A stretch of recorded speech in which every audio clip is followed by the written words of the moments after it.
Welcome, everyone. Today we have Dr. Merle Müller-Hansen with us, who has very kindly agreed to speak to us from a very different time zone and in the midst of different kinds of changes in her professional life. She basically works at the intersections of urban food environments and digitalization, along with questions of sustainability and justice. Her work focuses on platform economies, corporeality, and changing consumption practices, and how they reshape everyday food cultures. Her dissertation, Changing Urban Food Environments, Dynamics of Platform Power, Corporeality and Sustainability, looked at digital food environments through practice and theoretical perspectives. As a geographer and a critical food scholar, a studies scholar, she also contributes to broader debates on food system transformations, health, and on and offline cultures with a regional focus on Asia, which is India, Latin America, Mexico, and Europe, Germany. Merle, thank you so much for accepting this invite and also for agreeing to the change in time. I know it must have been hectic for you, and we're looking forward to hearing from you. So, welcome, and you may start.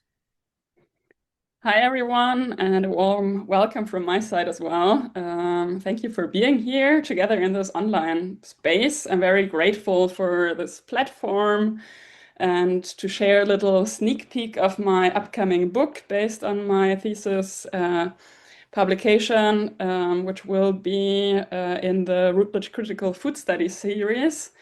And thank you so much, Rituparna Patgiri, for the invitation and for also creating and maintaining this invaluable space for exchange here. I met Rituparna for the first time through her texts, actually, and I was very much inspired by what she wrote. And I'm very honored that she also one time came to Germany and that we now can continue this conversation here online. So, let's see, how can I change the slide? Here. Let us start this journey together in Hyderabad in South India, the field site where we will always return throughout this talk, of course, also seen through my eyes of an outside perspective as a queer feminist white European scholar.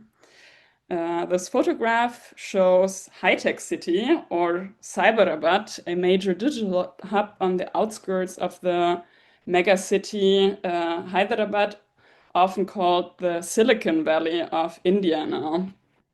In the center is a sleek contemporary light cable bridge, and to the left, as you would exit the bridge, a street food market unfolds alongside a floating luxury restaurant on the park lake and countless breweries, cafes, traditional dhabas, fast food chains, and delivery motorbikers weaving through dense traffic.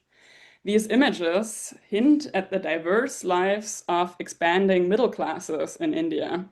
Now over 400 million people, making up one of the world's largest consumer markets, with its everyday bodily, social, and environmental realities across diverse urban spaces. But this is only a short vignette to set the mood for several stops on this academic journey. The structure of the first few chapters of my book will take us through diverse urban settings in India and beyond.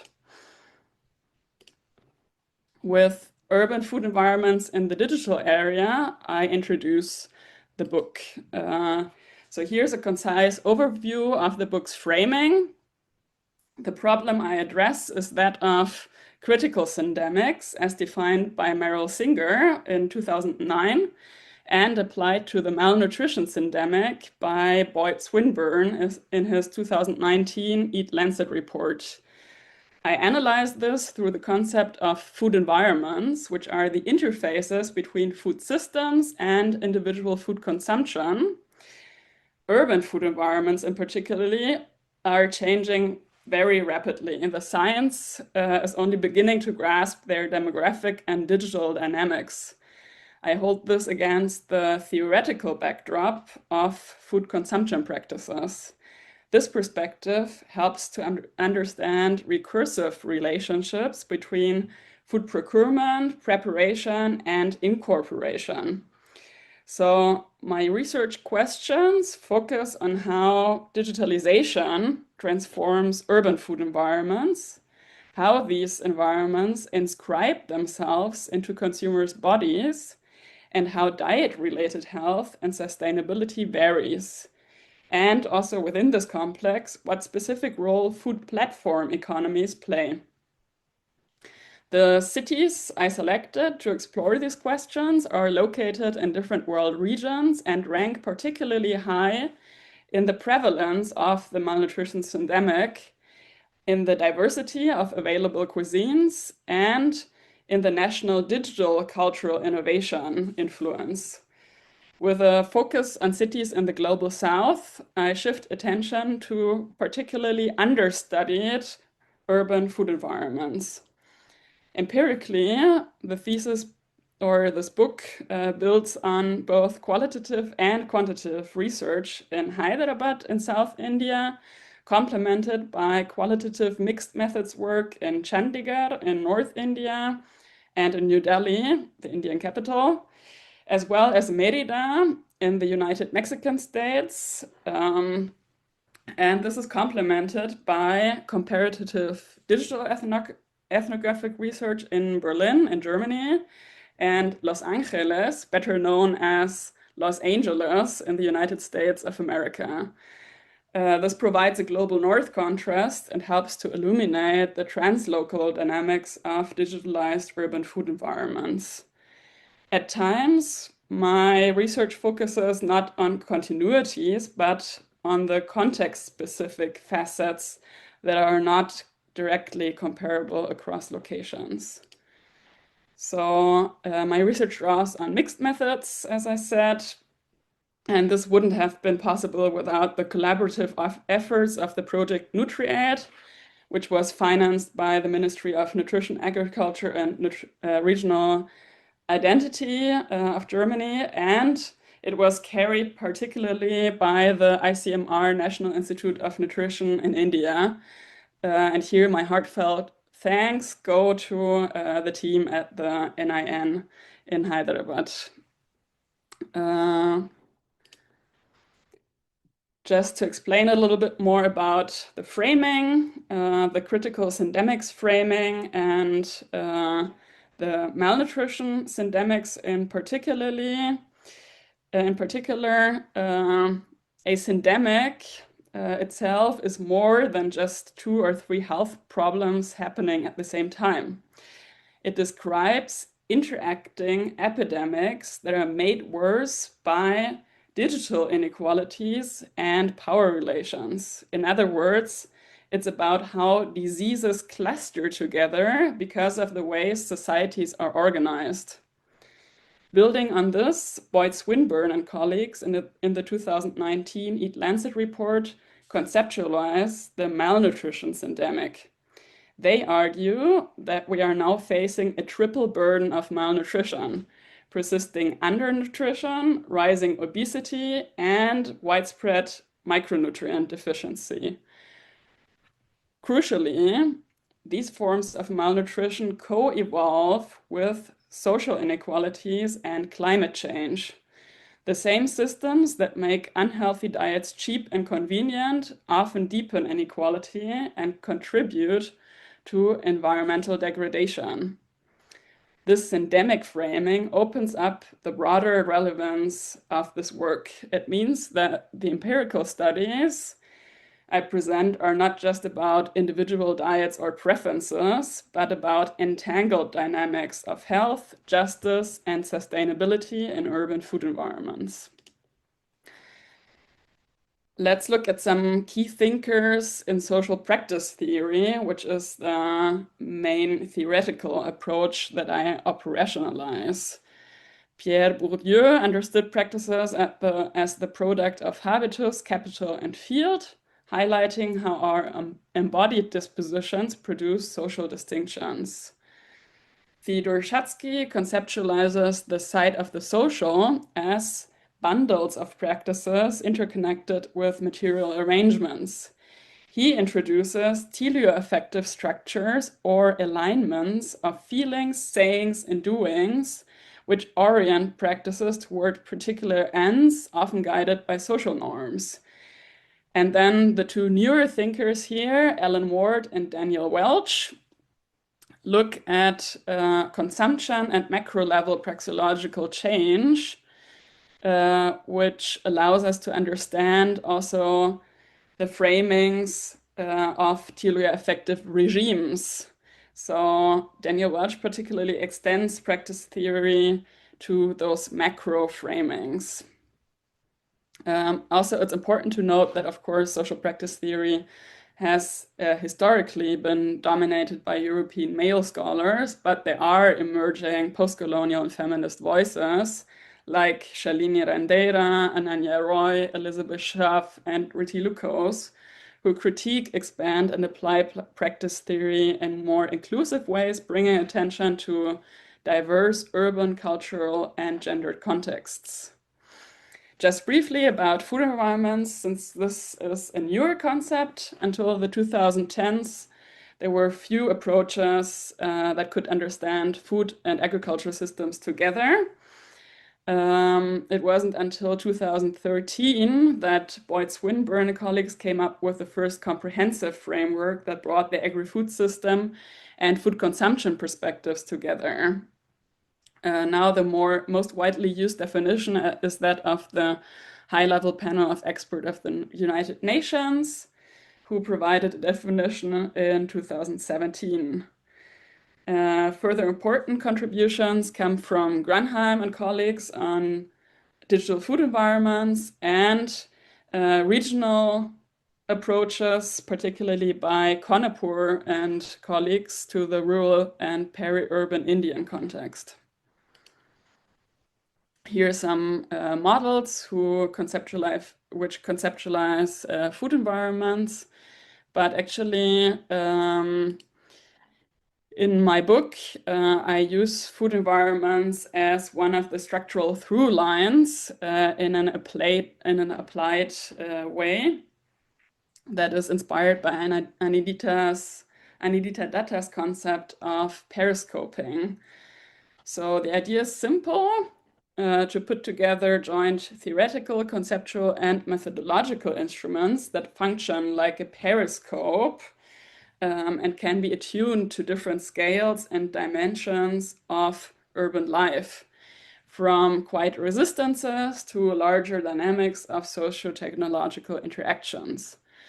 This model was developed and readjusted both inductively and deductively during the qualitative research phase, and it also constitutes the base for the questionnaire structure and the quantitative data. So if you think about it, all the dimensions could be permanently kept open as focal points of all the chapters that I will be presenting now. But to allow for more directed analysis, each chapter sets a particular focus in its combination of key dimensions, as you will see now. So here, the first analytical chapter sets the scene for critical food consumption practices in South Asia. Most of the chapters are based on article publications or other publications in collaboration with other scholars. So local grocery retail still dominates in South Asia, accounting for about 90% of the market. This includes open-air markets, corner stores, and mobile vendors. At the same time, online grocery services are growing rapidly. In India, they are projected to grow at a 16.5% compound annual growth rate between 2025 and 2029, which would mean an 84% increase by 2029. I now zoom in on South Asian food practices and how people navigate the nutrition transition. Across the region, diets are shifting. People eat fewer cereals, vegetables, and fruits. and more processed foods high in calories, fat, and proteins. This, of course, plays out differently by South Asian country. At the same time, there are major gaps in qualitative research on food consumption. Beyond economic inequality, malnutrition burdens are still poorly understood. Qualitative research can reveal how everyday stress, health consciousness, and lived experience shape what people actually eat in these contexts. So here I turn to digital food environments in South Asia, how apps and online markets are reshaping urban consumption. Across the region, we see a rapid growth of regionally diverse food delivery platforms. Alongside these apps, we see also a rise of cloud kitchens, kitchens that cook only for online orders with no dine-in space at all. They operate invisibly in the background of the city, but they are increasingly central to how urban middle classes access food in digitalized food environments. These developments influence nutritional health trends in South Asia. We see a growing prevalence of obesity and related non-communicable diseases, particularly in digitalized cities. At the same time, low-income and migrant populations often continue to face undernutrition and nutrient deficiency, which worsens existing health disparities. The digital transformation is also reshaping food decision-making. It has created this kind of visual hunger, a constant exposure to appealing food images that intensifies cravings and reinforces existing dietary habits. Now, please let me take you into the real empirics within this chapter, based on research both in India and in Mexico. Particularly here, the concepts of wealthy, healthy, chubby, and the outside foods. Both are empirical terms that emerged during my fieldwork. Outside foods subsume a diversity of food vending and consumption settings with the consumer's home as point of reference. So actually, everything that is not produced within the consumer's home is an outside food. So that includes restaurants, street, fast, convenience, delivery, pickup, ordering in, takeaway, and to-go foods. Wealthy, healthy, chubby is a linguistic nexus that equates or interchanges the use of the three terms in popular language. Let me cite an interview partner of the urban middle class from Hyderabad in India to illustrate this. She said, citing her family, "Look at your face, you've become so thin." And I was actually healthy. They, so the family, did not even like that. I asked, so me, the interviewer asked, so being thin for them was a sign of being unhealthy? And she, my interview partner, responded, yes, they wanted me to have chubby cheeks. They want me to put on 3 more kilos. Let us look deeper into the contexts of India and Mexico.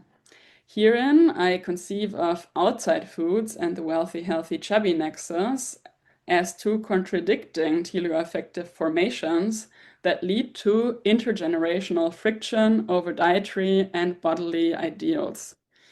Young people increasingly consume outside foods through digital delivery services like Zomato and Swiggy, expressing their aspiration to lead a consumer lifestyle that signifies a high social status.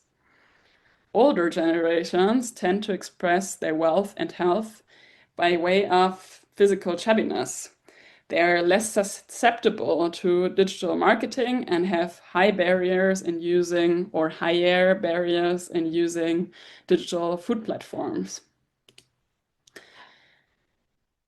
While teleoaffective formations follow distinct practice bundles and material arrangements, they also operate within the same overarching teleoaffective regime that channels desire for social belonging and respectability and into what I call aspirational eating and its performance or embodiment to signal social distinction. Next chapter asks about digital food consumer citizenship and modes of thriving otherwise within this aspirational regime of the regime of aspirational eating. When I first came to India, I was surprised actually by the preferred payment option of almost anything via QR code connected to India's fintech UPI system.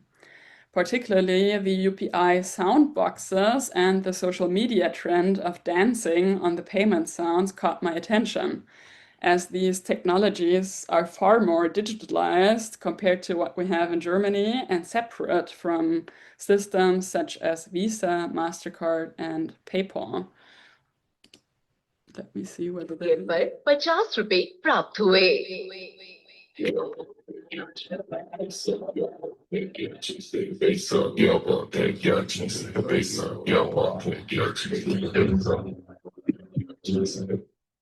So I told the story when I wasn't able to purchase a coconut on the street because the vendor did not accept cash and the system was not compatible with my other banking modes, to people in Germany whose reactions were generally marked by disbelief, revealing persistent imaginaries of South Asia shaped less by technological advancement than by associations with poverty and hunger.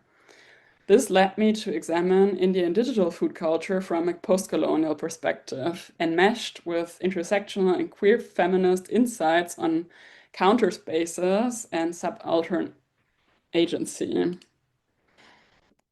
I want to touch on social club restaurants as sites of colonial food trauma and urban relation making.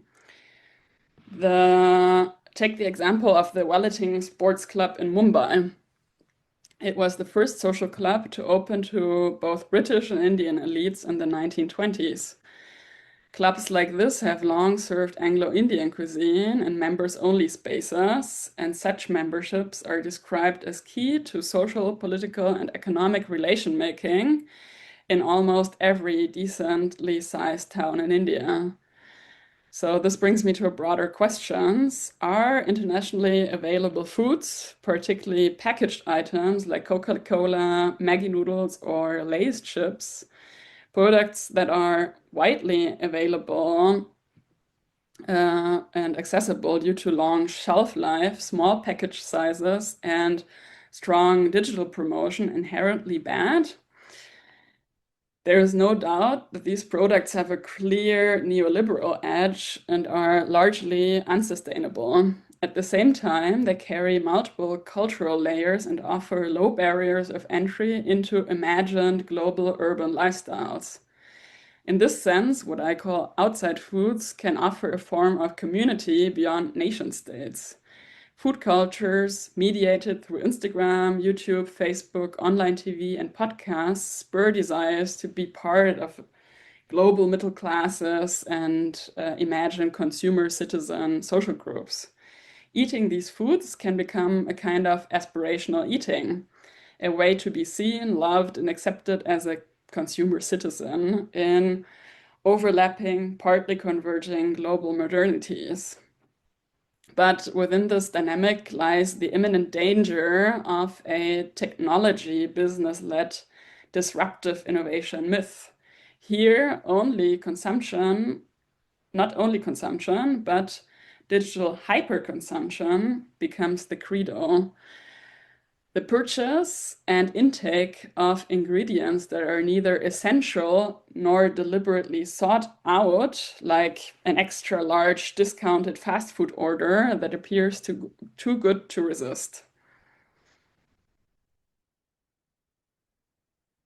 This is where there is a need to amplify such market and state-centric approaches with feminist relationality that focuses counter spaces of digital food cultures. Spaces led by brown, black, indigenous, Latina, queer, and women creators and coders. Such spaces that are oriented by practices of thriving otherwise. Here are 3 examples of Indian counter spaces of thriving otherwise in digital food environments. First, FASOS, short for Fanatic Activism Against Substandard Occidental Shit, was one of the first delivery services in India to push the Indian Kati roll. It has since evolved into the Rebel Foods Network. Second, Muslim community kitchen delivery, where community members get fresh halal foods delivered to their homes every day, being able to adjust portions to daily needs over an online platform. And third, the Masala podcast with Sangeeta Pillai uplifting brown voices by exploring themes of intersectional feminism through South Asian cultural taboos, with food featuring in nearly all of the podcast's 50 episodes. This overview shows how South Asian, brown, religiously diverse, and gender-inclusive actors claim both culinary meaning and technological power in ways that unsettle the hegemonies of Western platform capitalism. Here, aspirational eating becomes a form of counter-teleoaffective engagement itself. Chapter 5 points out harmful facets of the dominant current digitally mediated food consumption, particularly the fragmented and unspectacular slow violence in aspirational eating across 3 regionally diverse Indian cities. The next slides the next one slide contains a provocative photograph on body image issues. So please don't look up for the next 10 seconds if this sounds triggering to you. There's a thin line in health-focused discourses, pun intended, when it comes to which foods and which bodies are considered healthy and which are not.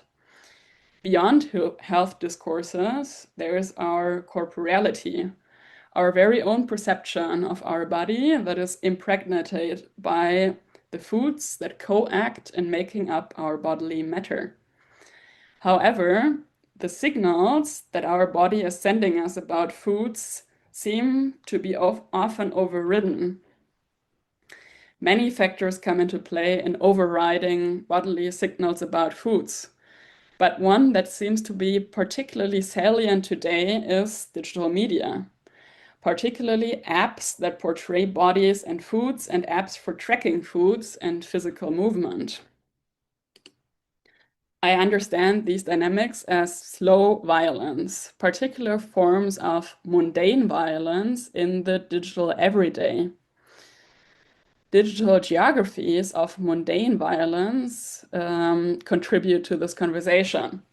They have been defined by the German digital geographer Bea Borghöfer and colleagues as critical and reflective engagements with the spatialities, dynamics, and non-linear temporalities of mediated violence unfolding in entangled online and offline spaces.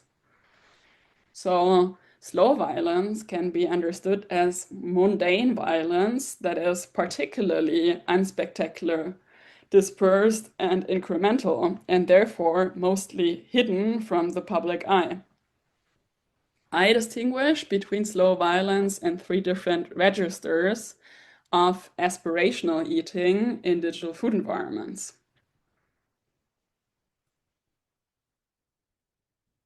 The first register is slow violence of digitally aestheticized bodies, building on the work of Rachel Brildorf-Horwitz.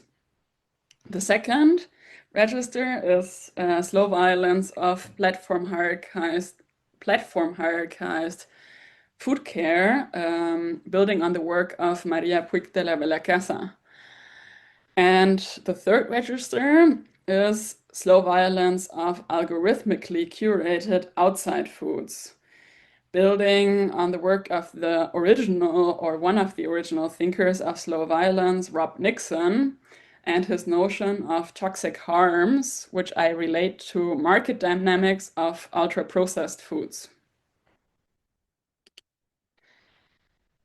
Here I want to contrast 3 short vignettes of the regionally diverse sites of Hyderabad, Chandigarh, and Delhi to show how digital food practices intersect with slow violence.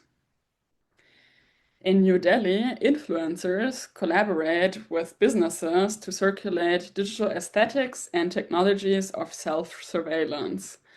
One user proudly announced that they were already using both the Smart Scale and the Healthify application, while they keep reviewing calories data written in all capital letters, which expresses a form of continuous bodily monitoring that blurs the boundaries between health management and anxiety. This points to aspirational eating becoming inseparable from aspirational embodiment, with food, health, and bodily appearance continually reinforcing one another with the algorithmic visibility of social media. In Hyderabad, Pandita, a 40-year-old high school teacher, described the effective work of anticipating and satisfying the culinary preferences of family members over her own. And I cite her: "Women are constantly stressed because at home with your family you are trained to please the future husband and the in-laws. So you are never yourself. You never know who you are. You're never given a chance to be what you are and explore what you like." End of citation. Here, slow violence unfolds not through dramatic moments of coercion, but through the gradual normalization of unequal food care that becomes embedded within everyday domestic life. And lastly, in Chandigarh, Tanya, a tech consultant, avoids greasy dishes to maintain a healthy body. She orders only from a small set of neat and clean restaurants she already trusts offline. Her practices show how platforms filter urban food geographies through hygiene imaginaries and narrow body ideals, reinforced by app algorithms and idealized online images. Across these sites, digital food environments are not neutral. They are active sites where hope, aspiration, and harm intersect. Paying critical attention to both structural and embodied consequences is therefore crucial if we want to shape healthier, more inclusive digital urban food environments. Now, the rest of my book would turn towards more quantitative methods for sustainability and health analysis, but this is it for now. So in conclusion, up to here, my synthesized findings and contributions are that digitalization transforms food environments and individual food practices profoundly, as the aspirational eating of outside foods and the wealthy, healthy, chubby embodiment illustrated. Second, contradicting teleoaffective formations, digitally mediated aesthetic norms on foods and bodies, gendered cultural norms, roles also in food-related movement and preparation and consumption, and the life phase-dependent ingestion of harmful materialities such as ultra-processed foods are written as ambiguous digital participation and slow violence into bodies. And third, platform economies drive for technological food fixes under the disguise of disruptive transformation engender change of diets across global south and global north binaries with dire need for careful mixed methods intersectional analysis and livable counter-hegemonic mediations, writings, visual stories, and codings of urban relationality. Seen in the critical syndemics framing, this work has shown how digital, corporeal, and ecological dynamics are transforming middle-class food consumption practices and in turn reconfigure urban food environments in India and beyond. Drawing on practice theory, we saw that digital food environments do not simply offer new choices, they reshape the very conditions under which eating practices become possible and meaningful.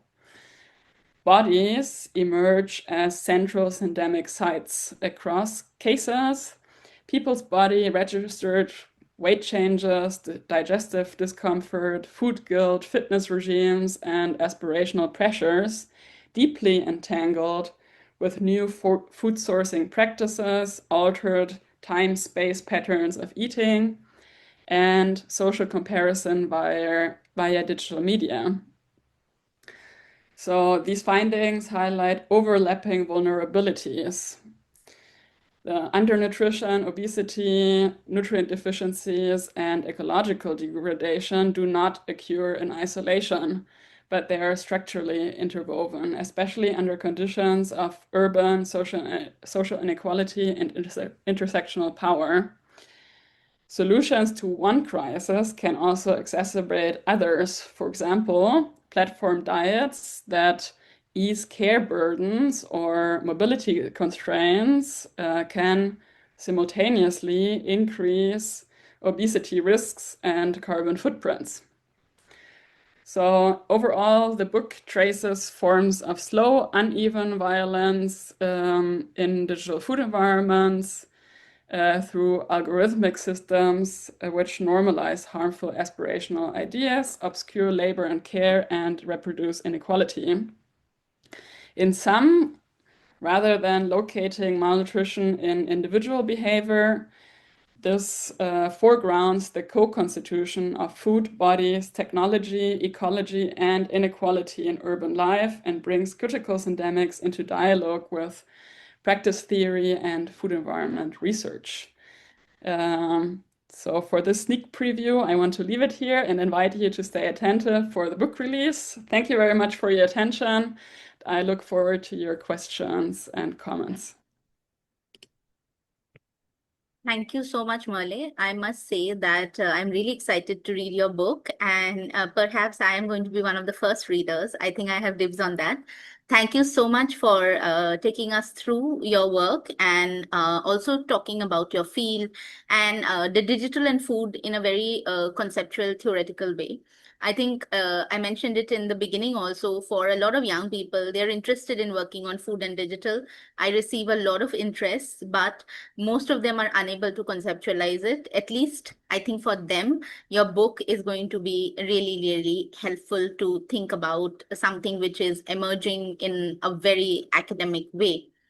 On that note, I want to open the floor to questions and comments. If anyone has a question that they would want to ask Merle, please either type it in the chat box or unmute yourself and, ask her. In the meantime, till people maybe, formulate their questions, I have two questions for you.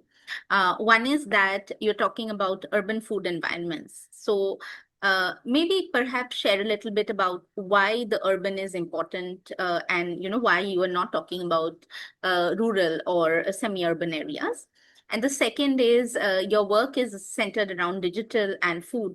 And there must be a lot of methodological challenges as well as very different kinds of negotiations that you have made.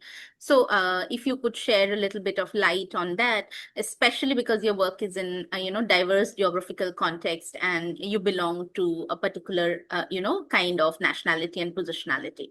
Yeah. Thank you. Those are great questions. About the urban question first. So, as societies are shifting to urban spaces and there is rapid urban transformation going on, I think this was kind of the driver for my interest in what is happening in the urban space. With that being said, of course, this leaves out quite a lot of spaces and of interactions, of course. The urban is actually always to be seen in relation to peri-urban and rural environments because oftentimes the costs of urban development are externalized to rural spaces. So I think when it comes to digital development, the urban spaces are just where the trends become visible first, even though digitalization has been, of course, arriving throughout different spaces. And of course, there's also varying trends then if you look at urban and rural differences. I think, yeah, for me, it was maybe the first entry point into this field. And I'm very much curious also in my future academic endeavors to look into the differences between urban, peri-urban, and rural spaces. And those on and offline enmeshments. And this also leads me to your second question. I think studying the digital space poses a particular challenge since online and offline spaces are inseparable nowadays, and trying to at times look at it from physical environments or at times trying to look at it from digital environments.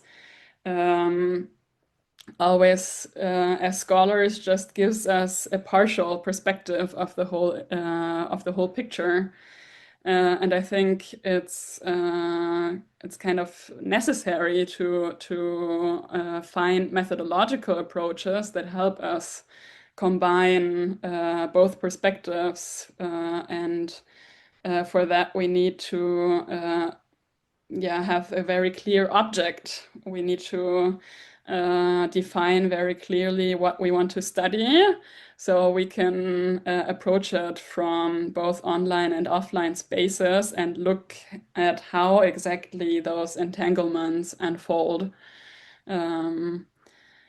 Which I think science is still also learning to adapt to the rapid digital developments that are there. I mean, in the short exchange we had